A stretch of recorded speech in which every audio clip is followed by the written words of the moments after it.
عالمی نظام خلافت دنیا کی تقدیر مبرم ہے، ہو کر رہے گی، اس میں کسی صاحب ایمان کو کوئی شک، کوئی شبہ، کوئی ریب نہیں ہونا چاہیے۔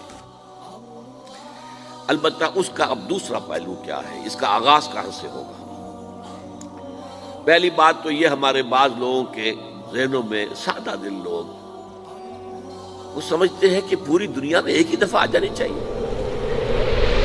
یہ کوئی علاقائی خلافت نہیں ہو سکتی، خلافت تو عالمی ہوتی ہے۔ ان سے میں کہتا ہوں، عالمی خلافت کب تھی جناب؟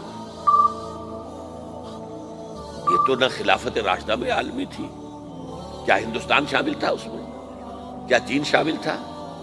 کیا یورپ شامل تھا؟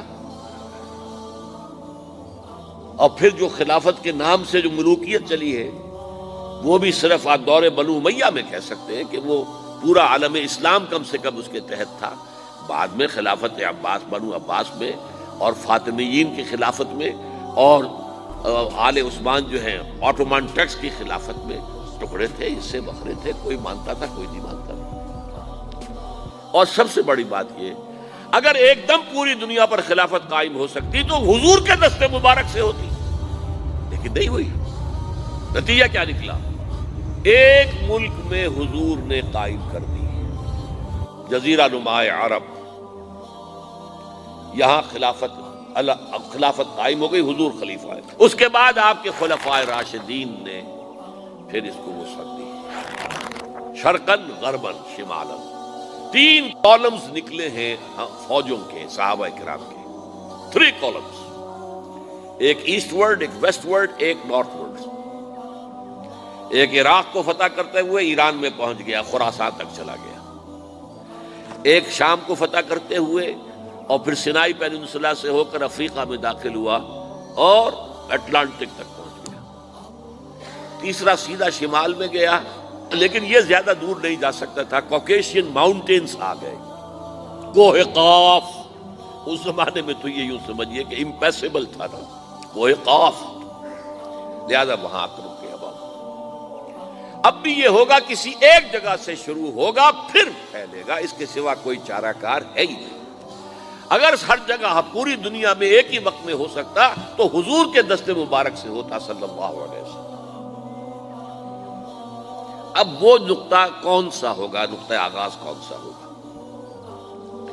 اس میں پہلی بات تو میں نے کہا، جو شک کرے گا اس کا پھر ایمان مشکوک ہے۔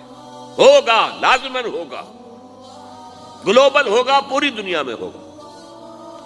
کہاں سے شروع ہوگا اس میں آپ اختلاف کر سکتے ہیں، لیکن مجھے تو 2 حدیثیں تو ملی ہیں جن سے یہ اندازہ ہوتا ہے کہ یہ اس مشرقی خطے سے ہوگا، عرب کے مشرق کی جانب کسی ملک سے ہوگا، کسی خطے سے ہوگا۔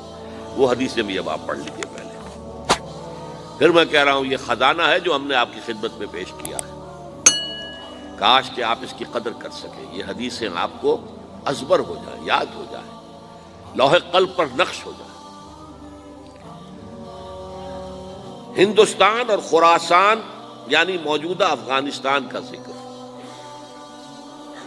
ابن ماجہ کی روایت ہے، ان عبداللہ ابن الحارث رضی اللہ تعالی عنہ قال رسول اللہ صلی اللہ علیہ وسلم یخرج ناس من المشرق یؤتئون للمہدی یعنی سلطانہ، یعنی سلطانہ، دونوں طرح سے پڑھ سکتے ہیں۔ حضرت عبداللہ ابن حارث فرماتے ہیں رضی اللہ تعالی عنہ کہ حضور نے ارشاد فرمایا، مشرق کی طرف سے وہ فوجیں نکلیں گی، لوگ آئیں گے جو عرب میں مہدی کی حکومت قائم کریں گے۔ یہ مہدی کون ہوں گے اس کا ذکر میں ذرا بعد میں کروں گا، لیکن نوٹ کر لیجئے کہ مہدی سے پہلے لازماً کسی مشرقی علاقے کے اندر وہ نظام قائم ہو چکے گا، تب وہاں سے فوجیں آئیں گی۔ یہ مشرق کون سا ہے؟ عرب کے مشرق میں آپ چلیے، ایران بھی آ جائے گا، افغانستان بھی ہے، پاکستان بھی ہے، اور اگر اسے اور توسیع دیں تو ہندوستان بھی ہے۔ یہ ہے عرب کا مشرق، اس سے فوجیں جائیں گی۔ اس کا کیا مطلب ہے کہ اس میں سے کسی جگہ پر نظام خلافت پہلے قائم ہو جائے گا، تاکہ وہاں سے فوجیں جائیں گی جو جزیرہ نما عرب میں حضرت مہدی کی حکومت کو قائم کریں گی۔ اب دوسری حدیث سنیے، یہ سنن ابن ماجہ کی حدیث تھی جو میں نے آپ کو سنائی، آپ نے پڑھی۔ دوسری عن ابی ہریرہ رضی اللہ تعالی عنہ، یہ ترمذی شریف کی روایت ہے، قال قال رسول اللہ صلی اللہ علیہ وسلم یخرج من خراسان رایات سود لا يردها شیء حتی تنصب بإیلیا، خراسان کے علاقے سے سیاہ جھنڈے لے کر فوجیں آئیں گی، ان کا رخ کوئی موڑ نہیں سکے گا، ان کو پیچھے پھیر نہیں سکیں گے کوئی بھی، یہاں تک کہ وہ یروشلم میں جا کر جھنڈے نصب کر دیں گے۔ ایلیا حضور کے زمانے میں یروشلم کو کہتے تھے، یہ یروشلم تھا جب حضرت سلیمان کی حکومت تھی اور یہاں پر معبد سلیمانی، ہیکل سلیمانی قائم ہوا، پھر یہ یروشلم ہی رہا ہے تاریخ میں، یہاں تک کہ سن 70 عیسوی میں جب ٹائٹس رومی جنرل نے اس کو گرایا، ختم کیا، سیکنڈ ٹیمپل گرا دیا اور یہاں سے یہودیوں کو کہا نکل جاؤ یہاں سے، کوئی یہودی باقی نہیں رہا، تب بالکل تہو بالا برباد کر دیا۔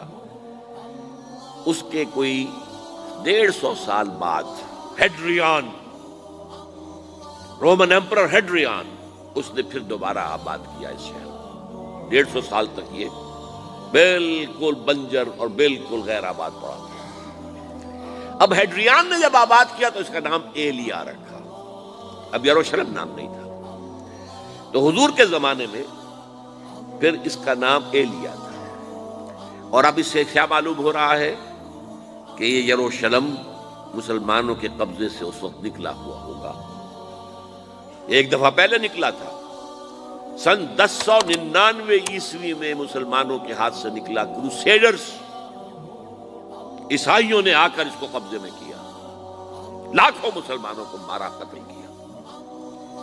اس کو 1187 عیسوی میں واپس لیا ہے، کس نے لیا ہے؟ صلاح الدین ایوبی، کرد، عرب کھوکھلے ہو چکے تھے، عربوں نے کھویا، واپس نہیں لے سکے، بہت حکومت کر چکے تھے، 400-500 برس کی حکومت کر کے، اور ان کے عیش اور ان کے آرام، اب ان میں جان نہیں تھی کہ وہ واپس لے سکے۔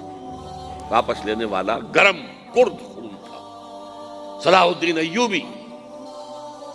تو گویا کہ اب آپ سمجھئے کہ 88 برس تک عیسائیوں کا قبضہ رہا یروشلم، اب 1967 میں یہودیوں نے قبضہ کیا ہے، اور اب 38 برس تو ہو گئے، 88 نہیں 38 برس تو ہو گئے، لیکن وہ دور آئے گا کہ اب پھر لیں گے، لینے والے عرب بھی نہیں ہوں گے، خراسان کے علاقے سے فوجیں آئیں گی۔ یہ خراسان کیا تھا؟ ایلیا تو میں نے آپ کو بتا دیا، یروشلم کا نام ہے۔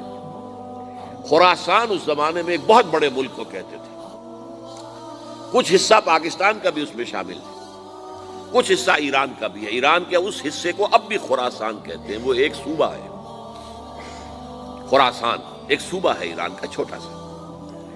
پاکستان میں خاص طور پر یہ جو علاقہ مالاکنڈ ایجنسی کہلاتی ہے، اس سے اوپر جتنا علاقہ ہے، اور یہ جو واخان کی ایک پٹی آتی ہے اوپر، واخان افغانستان کی ایک پٹی سی دم سی چلی آتی ہے جو جا کر چائنا کی سرحد سے مل جاتی ہے، یہاں سے لے کے یہاں تک یہ جو مالاکنڈ کا وہ درہ ہے اور پہاڑ ہے، یہ بھی خراسان کا حصہ ہے۔ باقی تقریباً 2/3 آف افغانستان ساؤدرن حصہ نہیں ہے خراسان کا حصہ، یہ سیستان کہلاتا تھا، یہ خراسان نہیں ہے، لیکن یہ کہ اوپر کا 2/3 آف افغانستان اور اس کے ساتھ یہ جو عرب جو اب یہ ترک ممالک آزاد ہوئے ہیں سوویت یونین کی ڈسولوشن کے ساتھ، یہ سارا علاقہ کہلاتا ہے خراسان بزرگ، دی گریٹ خراسان۔